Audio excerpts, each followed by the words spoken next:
boa tarde, boa noite. Estamos aqui com o Thiago Sanoga Ramos e vamos falar hoje sobre a luta pelo ensino superior público e a realidade das ocupações urbanas. Bom, se apresente, Thiago. Fale um pouco mais sobre você. Puxa, uma pergunta bem aberta, mas enfim, eu sou o Thiago, moro em Curitiba, sou recém-formado na Universidade Federal do Paraná, em Direito. Me formei em fevereiro, estou com 25 anos e atualmente eu sou residente de pós-graduação no Ministério Público, na Promotoria de Habitação e Urbanismo. Beleza, hoje a gente vai bater um papo sobre as dificuldades de acesso ao ensino superior e um pouco sobre o trabalho de conclusão de curso do Thiago, sobre a realidade das ocupações urbanas. Mas antes, temos patrocínio hoje. Oh. O episódio de hoje ele é patrocinado pelo A Última Página, um blog de contos, focado também em contos de terror, contos de ficção científica, e todo mês há um concurso entre os melhores contos e o vencedor do concurso ganha um prêmio de R$200. Então você pode concorrer a esse prêmio de R$200, basta mandar o seu conto e se ele for sorteado, parabéns! Acessem lá, aultimapagina.art.blog. E é isso, vamos pro episódio de hoje.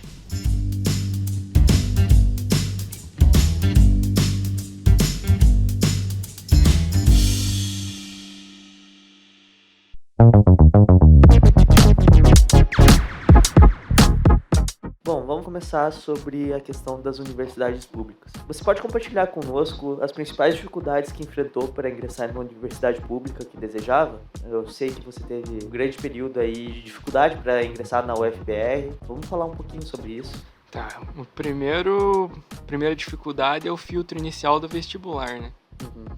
Eu fiz 1 ano de cursinho. Antes disso, eu já tive o privilégio de estudar numa escola particular, então isso já foi um passo à frente de toda a massa que tenta entrar na faculdade pública. E depois eu tive a oportunidade de, sem estar trabalhando, fazer um cursinho, que eu tive a ajuda da minha mãe. E daí fiquei 1 ano no cursinho. Não passei nesse ano, mas pelo Enem eu consegui uma vaga numa outra universidade pública, que é a UniOeste. Eu consegui no campus lá de Francisco Beltrão, no interior do Paraná. Fiquei 1 ano lá e, ao mesmo tempo, eu continuei estudando por cursinho porque a minha intenção era voltar para Curitiba e entrar na UFPR. Aí deu que, mais ou menos na metade do ano, eu fiz o vestibular para a UEPG, que é a Universidade Estadual de Ponta Grossa, e acabei passando. Aí eu voltei para cá, para Curitiba. Não concluí lá na UniOeste, aquele meu primeiro ano de Direito, mas lá eu já tive o primeiro contato do que seria o Direito. Essa experiência que eu tive lá também foi importante para eu saber se eu ia seguir adiante com a minha intenção de fazer Direito. Eu ainda tinha muita dúvida naquela época. Eu estava na dúvida entre os cursos de Arquitetura, Urbanismo, alguma Engenharia, até mesmo História, Sociologia, Filosofia. Daí eu passei em Direito aqui em Ponta Grossa e mais no final do ano eu passei na UFPR. Daí em 2018 eu entrei para a faculdade pública.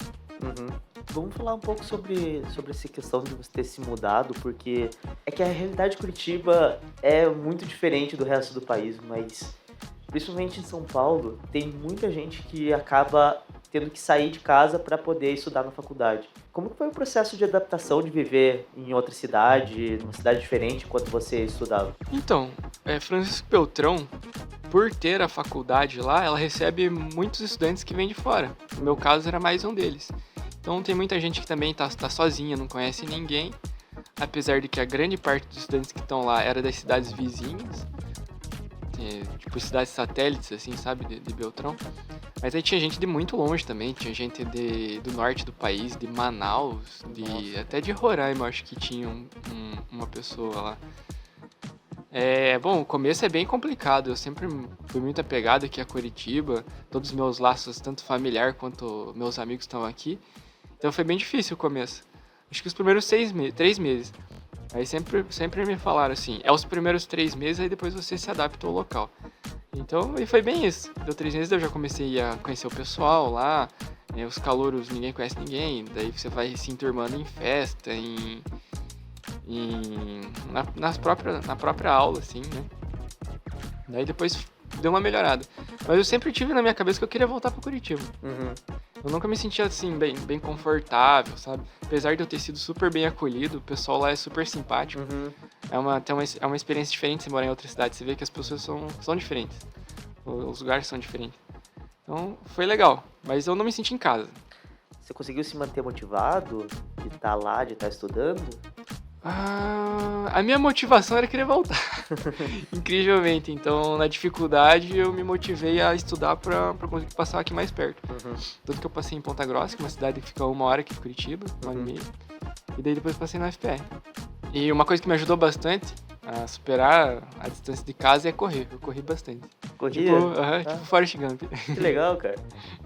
Dava gastar energia.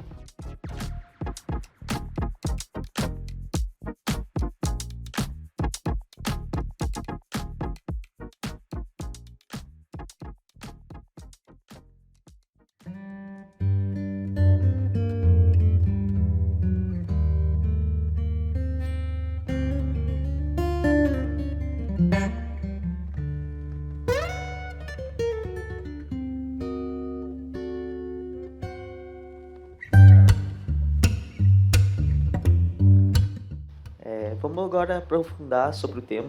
Pode contar um pouco mais sobre o teu TCC, o que te levou a escolher o tema de acentos populacionais? Essa minha área de pesquisa, que eu escolhi me aprofundar no meu TCC, é uma área que na faculdade, Direitos Reais, Direito a gente vai ter só no final do curso. Meio que foi um achado pra mim. O curso inteiro eu fiquei com um olhar elitista do direito. Desde o primeiro ano que a gente tem o direito civil lá, parece que a gente só quer saber de falar de contrato e é o direito para quem tem dinheiro, sabe? Eu nunca me senti muito motivado para estudar direito, sabe? E daí foi mais no final do curso. Claro, sempre teve as propedêuticas, que são as matérias meio acessórias, assim, que eram interessantes, tipo teoria do Estado, que era legal pensar o poder, sabe? Aí sociologia jurídica, filosofia. Então eram matérias interessantes que davam um fôlego, assim, para me manter no direito, mas sempre foi bem difícil. Ainda mais porque, se queira ou não, a faculdade pública ela reúne pessoas mais abastadas, de outra camada social, que não era minha, assim. Mas graças a tema polêmico, as cotas também deu uma boa democratizada no ensino. Então, selecionou camadas sociais que eu tinha mais proximidade. Agora sobre o tema do TCC, né? Que eu viajei. Eu conheci esse tema, temática de conflitos fundiários urbanos, no final da faculdade. E daí eu me interessei, porque você vai misturar um pouco de teorias econômicas para entender o fenômeno da formação do espaço urbano, o espaço rural também, em geral os conflitos fundiários, que envolve a discussão de titularidade de terra, propriedade. Enfim, eu achei muito interessante por causa disso, desse leque de matérias que envolve. Não é só a letra da lei, você não estuda só a lei. Você pode aprofundar para discussões econômicas, do que é a propriedade, a formação territorial brasileira. Então você pode linkar com temas de história, que é uma coisa que, como eu disse no começo, eu sempre tive minha dúvida se eu queria fazer direito ou não. Aí eu consegui reunir as matérias que eu gosto, tipo história, filosofia, nesse meu tema que eu escolhi. Que bacana. E você pode contar um pouco mais sobre o tema do trabalho? Sobre o tema? Tá, então a comunidade Nova Esperança, ela se instalou ali na cidade de Campo Magro, que é uma cidade que fica na região metropolitana de Curitiba, dá mais ou menos de 1 hora de carro até lá. E ela surgiu na época da pandemia, quando muitas pessoas perderam seus empregos, perderam sua renda, não conseguiram mais arcar com o custo de moradia, com aluguel. E daí a única alternativa que restou para elas é a moradia informal, mais especificamente uma ocupação urbana.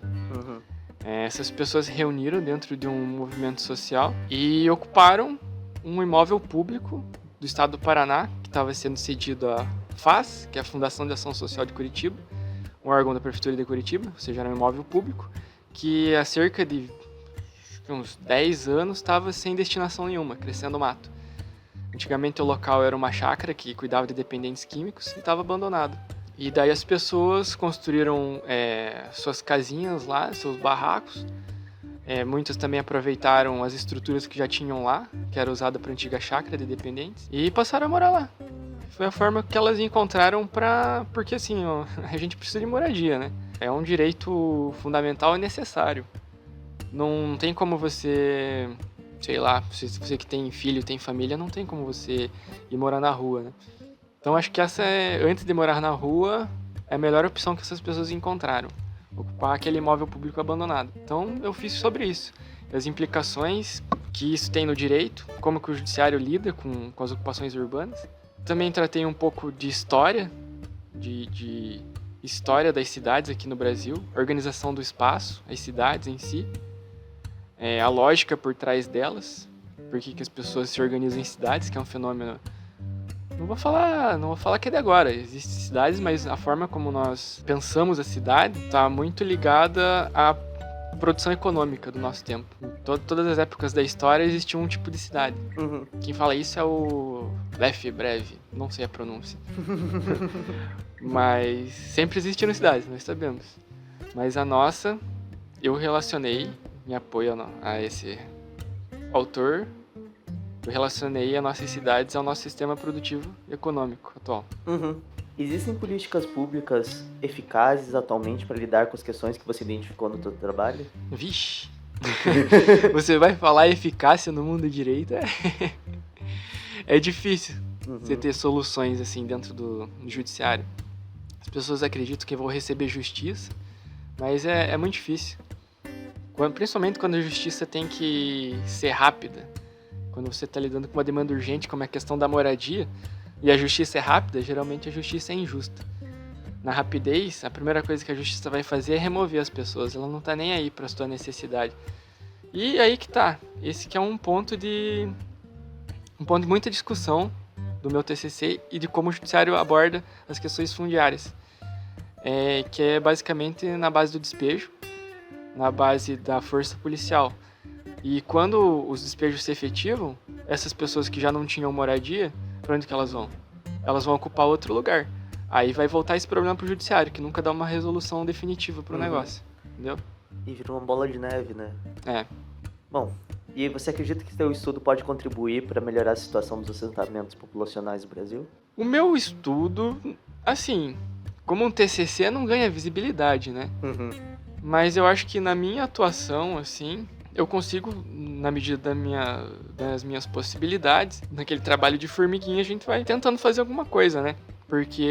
Mas assim, no estado do Paraná já tem algumas medidas inovadoras, assim, e interessantes, visando melhorar essa situação bizarra, para não dizer ilógica, né? Sem lógica nenhuma, sem racionalidade, de você despejar pessoas para despejar pessoas, e fica nesse ciclo, sabe?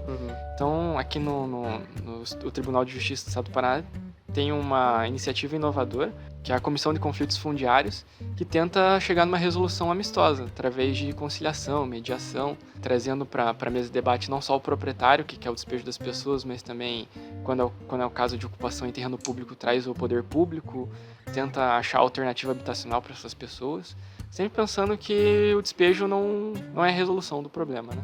Despejo por despejo não serve pra nada, né? Não. E assim, a gente não tá falando de despejo porque a pessoa deixou de pagar o aluguel, sabe? É o despejo de alguém que ocupa uma área que não é dela. Ela não tem um contrato de aluguel, não é isso. Não é algo individual, é algo coletivo. A gente não tá legitimando que as pessoas deixem de pagar aluguel e passem a morar de graça, sabe? É uma outra discussão. É sobre também, envolve imóveis que não são aproveitados, imóveis vazios, né, que servem de especulação imobiliária, a falta de aproveitamento, falta de mecanismo para você coibir essa lógica mercantilista da propriedade, sabe? Mercantil, não é mercantilista, mercantil da propriedade. Então, envolve... Esse tema foi muito interessante por causa disso, porque envolve várias esferas de análise, com várias matérias, não só do direito. Acho que menos do direito, na verdade. Eu tava pensando no caso da Cracolândia, cara. Que a Cracolândia sempre ficou num lugar específico de São Paulo. E devido à especulação imobiliária, quiseram tocar todo mundo de lá. E a Cracolândia simplesmente mudou para outro lugar. Porque não é assim que resolve. Sim. Você quer a solução fácil, né? ou você é a solução fácil e a solução rápida, ou você quer a solução definitiva, né? A gente sempre trabalha no judiciário, geralmente é a solução rápida. E que se estende no tempo, assim. No caso da Cracolândia, envolve saúde pública, né? Outras questões. E é importante falar também da questão do morador de rua, que a gente tem uma divisão entre o morador de rua e o morador de ocupação. O morador de ocupação, ele tem um local para voltar, sabe? Eu acho que o morador de rua tá numa situação de ainda maior vulnerabilidade. Uma pessoa que mora numa ocupação, muitas vezes ela tem o seu emprego, ela tem a sua família, né? Ela faz aquele movimento de ida e volta pro trabalho, os transporte público tem uma renda. Agora o morador de rua ele tem uma situação ainda mais vulnerável, né? E a condição dele também envolve, sei lá, às vezes o consumo de drogas, né? Tá na rua por conta disso, por alguma doença mental, talvez. E não é o caso das pessoas que residem em ocupação, né? Muitas vezes é diferente. Também de, às vezes, pessoa que tem o abrigo fornecido pela prefeitura, mas essa pessoa prefere realmente morar na rua, mas às vezes é uma escolha dela, sabe? É sempre delicado tratar desses assuntos, que vai ter pessoa que vai falar que a pessoa tá naquela situação porque ela quer. Então sempre tem que ponderar isso e geralmente não é isso. Né?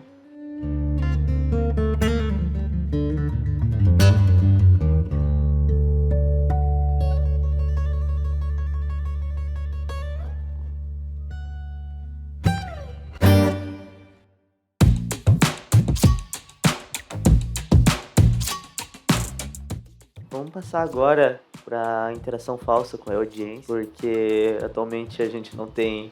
Eu já comentei isso no último episódio, a gente não tem um público muito grande ainda, então eu preparei o ChatGPT a nossa audiência aqui.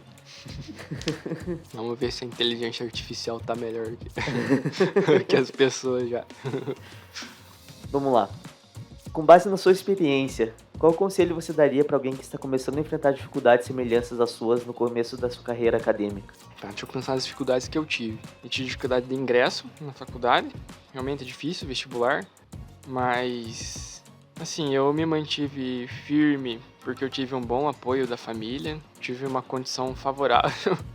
Isso não é um conselho, né? Isso aí é uma coisa que na minha condição eu consegui superar porque eu tive apoio. Cara, você precisa parar de sentir culpa por ter... Cara, é que não é culpa, sabe? É que o que a gente é hoje é uma reunião do ombro de gigantes que tiveram antes de você. Então é mais gratidão e não é culpa, é gratidão, sabe? Então é isso. É esse o sentimento, é gratidão. Mas para as pessoas que enfrentarem dificuldade para passar no vestibular, sei lá, mantenha perseverança, assim, acho que isso é mais importante, não desistir. E é isso, se você tem muita vontade de ingressar na faculdade pública, você tem que estudar bastante, de fato, e não pode desistir. Segunda pergunta aqui. Como manter a motivação e o foco em um objetivo a longo prazo, como foi seu caso pela busca da universidade desejada? Acho que tem uns detalhes importantes, assim. O cursinho é muito importante porque ele sistematiza o conhecimento. Você se mantém ali firme estudando, é muita matéria para vencer, mas para mim funciona, você ter aquela obrigação de ir num lugar determinado horário e ficar esse horário estudando. Para mim funcionou essa obrigação de horários. E eu ter uma agenda fixa, uma rotina fixa de estudos. Colocar na cabeça que aquilo é uma obrigação. Isso aí ajudou bastante a manter o foco, pelo menos no ano de cursinho, assim. Então, é importante você, quando estiver aprendendo, fazendo qualquer coisa, você ter disciplina. Acho que isso é o mais importante. Pra qualquer coisa, para concurso público também. Vestibular é um concurso público, de certa forma, né? Mas assim, pensando em faculdade privada também, é um concurso. Então, manter uma rotina de estudos. E saber estudar, porque não basta só você... hoje eu vou abrir aqui numa página aleatória de uma apostila enorme. Isso aí você vai ficar patinando. Você tem que ter um direcionamento. Por isso que eu achei interessante eu pagar o cursinho. E para quem não tem condição de arcar com cursinho, às vezes tem cursinho solidário fornecido por faculdades públicas. No caso do UFPR tem o cursinho solidário. Tem o Em Ação aqui em Curitiba. Isso. A minha esposa fez o Em Ação e com a ajuda do Em Ação ela conseguiu passar numa universidade pública. Legal. E ela nunca teria condição de pagar um cursinho, sabe? Essa iniciativa é muito legal. Bom, bacana. Qual a sua visão sobre o futuro dos assentamentos populacionais no Brasil e como sua pesquisa pode influenciar nesse futuro? A minha pesquisa ela foi muito prática também. Então a gente analisou não só o caso Nova Esperança, o Nova Esperança foi o carro-chefe ali, não, nosso assunto principal, mas eu li vários livros tratando de outras ocupações. É sempre incerto o que vai acontecer com uma ocupação. Mas assim, se for pensando numa lógica, sempre de começo tem um olhar por parte do poder público preconceituoso da ocupação. Eles vão tentar a todo momento expulsar as pessoas dali. Vão falar que as pessoas são usuárias de drogas, que são arroaceiros, que são criminosos. Esse é o estereótipo de começo, assim. Que são pessoas sujas, que vão sujar o local, vão enfeiar o local. Esse é o começo das ocupações. E se elas resistirem esse início conturbado, elas vão se consolidando, vão ficando por ali, e pode ser que essa ocupação se consolide. E também não é uma exceção. Por exemplo, você vê muitas favelas antiguíssimas lá no Rio de Janeiro, que resistiram a várias tentativas de sanitização, que era como eles falavam, que as reformas urbanas chamavam remoção de pessoas lá nas encostas. Essas ocupações foram se consolidando e hoje estão aí, né? São comunidades inteiras, Comunidades inteiras, gigantes. Já com serviço, daí o Estado vai chegando depois, aquela visão preconceituosa vai se dissipando, e daí vai tendo fornecimento de água, de luz, vai se construindo uma cidade naquilo que era informal. O poder público vai vendo com outros olhos. Sempre é muito duro para as pessoas conseguirem se instalar nesses locais definitivamente. E, por exemplo, a gente tem procedimento lá de regularização fundiária, que é tornar o informal formal, trazer para dentro da cidade, de tipo 20 anos, sabe? Isso é um mínimo, assim, e se estende para muito além. Então essa é a segunda fase, quando se consolida a ocupação, que começou a revelia do poder público, e daí, não sei se reconhecendo a impotência de remover aquelas pessoas, ou realmente entendendo que aquilo ali não era um bando de arroaceiro que se instalou ali, mas de alguma forma eles vão ficando ali. E no Brasil, a história do Brasil é bem difícil, né, com relação à moradia. Sempre foi um direito muito... A ordenação do solo brasileiro sempre foi desordenada e foi sempre muito difícil. Sempre foi privilégio ter uma moradia adequada, em condições adequadas, com fornecimento de serviço essencial de luz, energia, essas coisas. Mas não era nem isso que eu ia falar. Eu tava falando das possibilidades, né, das ocupações. Lembrei. Mesmo que essas comunidades resistam, vai acontecendo o fenômeno de valorização imobiliária. Conforme esses locais vão ganhando estrutura, elas podem servir de cobiça pro capital de investimento, de investidor. Áreas que até então eram informais, as grandes imobiliárias chegam lá, compram essas áreas, e não é raro que se torne uma área de luxo, um bairro nobre da cidade. Lá no Rio de Janeiro tem um monte, assim, e que começou como favela, aí o poder público foi chegando, foi colocando estrutura, e daí as pessoas venderam sob pressão do capital imobiliário, e hoje é bairro de luxo. Caramba. Então você cria... assim que vai se moldando a cidade, sabe? Algo que é informal, é odiado, aí vem o capital, coloca dinheiro e vira regular. Caramba. Deixa eu ir pra grande questão. Mais uma! Por que não podemos chamar de ocupação urbana? Porque a ocupação ela tem um sentido negativo. É como se fossem criminosos que entrassem lá numa propriedade, sabe? E não são pessoas em situação de necessidade. Se fosse crime, mesmo que fosse crime, e eu pensei nisso enquanto estava escrevendo o TCC, existe um negócio no direito chamado excludente de ilicitude. Quando a pessoa comete um crime, mas ou em legítima defesa ou em estado de necessidade. Então você não pode chamar essas pessoas de criminosas porque elas estão no excludente de necessidade. Se você não tem onde morar, você vai ocupar algum lugar, alguma área que está vazia. Eu acho que essa é a boa da ocupação. Eles ocupam uma área que está vazia. Os movimentos sociais assim se reúnem muitas vezes, que tratam desse tema de moradia, se reúnem num lugar e quando eles ocupam, também para satisfazer essa necessidade da moradia imediata ali, mas também para colocar uma pressão no poder público. É quando eles incomodam o proprietário, quando eles incomodam o poder público, que a demanda de moradia pública é atendida. É só quando eles incomodam. Porque se for deixar assim, depender de, por exemplo, lei do orçamento aqui de Curitiba, é ridículo o que eles destinam pra moradia. É menos de 1% aqui em Curitiba. Nossa, cara. Para atender uma demanda considerável. Uma fila enorme da Coab. Então é isso. Não é ocupação naquele sentido criminoso. A gente prefere chamar de comunidades que se instalam. O que é a lei do orçamento? A lei do orçamento é assim, tem a lei do orçamento anual, que é o que eu estava me referindo. Todo ano, o prefeito tem que encaminhar à Câmara uma previsão de gastos para o ano. E daí você aloca uma parte do orçamento, que vem da arrecadação de tributo e tal, né? O que contém o orçamento público. Aí você destina para coisas específicas. Saúde, moradia, educação, segurança.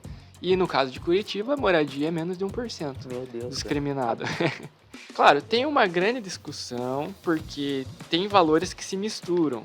Eles dizem que obras públicas também vai entrar na questão de moradia. Essa é sempre a desculpa do município de Curitiba, para falar que a gente está investindo, não está discriminado como moradia, mas está como obras públicas. É que são meio que, não digo maquiagem, mas são áreas que se misturam, sabe? Bom, tem muita coisa para falar do orçamento municipal aqui de Curitiba, da Coab, a atuação dela, mas é mais profundo aí. Fica para outro podcast. Após toda essa jornada, qual que é a maior lição que você aprendeu? Tanto na questão do acesso à universidade pública, quanto a questão do seu trabalho relacionado com os tratamentos. Nossa, foi uma experiência incrível. Acho que aquelas pessoas que falam que faculdade é uma grande baboseira, que para ser milionário você não precisa faculdade, eu acho que é uma grande baboseira. Acho que me deu uma abertura de mundo, assim, uma visão de mundo totalmente diferente. Cursar um curso. De direito também, você tá dentro da faculdade, tá em contato com o poder público, saber como funciona o judiciário, isso pra mim abriu muito a minha cabeça. E eu acho que faz toda a diferença ter feito uma faculdade pública, que mais do que aprender matérias comuns do curso de direito, que todas elas têm, direito civil, direito penal.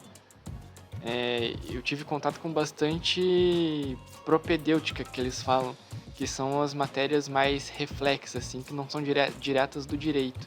Tipo, antropologia jurídica, por exemplo. Meu professor orientador do TCC foi professor de antropologia jurídica. Então essas matérias abriram bastante a nossa cabeça, a nossa visão de sociedade. Eu passei a valorizar bastante as universidades públicas. Que bacana, cara. E, bom, pra fechar, se você pudesse enviar uma mensagem pro Thiago que sabe no início dessa jornada, o que você diria pra ele? O que eu diria? Segue firme. No final dá tudo certo. Que legal. No final apresentei o TCC. Nossa, foi muito difícil. Concluiu esse trabalho aí. Acho que foi o maior desafio da faculdade. Aí quanto às matérias, assim, vai estudando, né? Que você vai dando conta. Importante ir fazendo estágio, que na prática você aprende de uma forma diferente. Não digo mais importante, mas é uma forma complementar. E é isso. Tá sempre em contato com as pessoas. Importante para ter visões de mundo diferentes. Pessoas de todas as ideologias. E é isso. Se colocar em situações que te tirem da zona de conforto. Eu acho que esse conselho segue para a vida também. Não ter a sua cabeça formada. Acho que o meu maior medo é chegar num ponto em que eu acho que eu já sei muito. Não, você tem que sempre ter a sua humildade, você entender que você não sabe muito pouco, e tá sempre aprendendo. Acho que esse é o principal, para você estar sempre evoluindo. E não ficar uma água parada, um velhão com uma cabeça velha nos seus 25 anos. Muito bacana, muito bacana. Eu vou deixar o link pro teu TCC na descrição do... Legal. Também vou deixar o link para suas redes sociais e para sua banda também. A gente nem comentou, mas o Thiago é guitarrista profissional. Também vai estar na descrição do podcast. Acessem lá, curtam, mandem um direct pro Thiago com perguntas. Ele vai adorar responder. Com certeza. E é isso, muito obrigado pelo papo de hoje. Foi muito bacana. Eu que agradeço. Bem produtivo, acho que espero que mais gente possa aproveitar esse assunto. E é importante que esse assunto seja dado maior visibilidade, porque é um assunto pouco conhecido por várias pessoas. Não digo favelização, sabe? Todo mundo conhece uma favela, mas talvez entre os estudantes de direito, ocupação urbana, direitos reais é algo bem nichado. É importante que mais pessoas tenham contato e saibam sobre direito urbanístico. Acho que esse é o principal. Se for para dar um conselho para as pessoas, outra coisa também, eu trabalho com regularização fundiária lá no Ministério Público, né? Sempre que você for comprar um local, veja se existe uma planta registrada na prefeitura, porque dá muito trabalho regularizar depois as coisas. Fica aí a dica geral para a população. Bom, agradeço a você por ter vindo aqui, agradeço quem está escutando, muito obrigado e até o próximo episódio.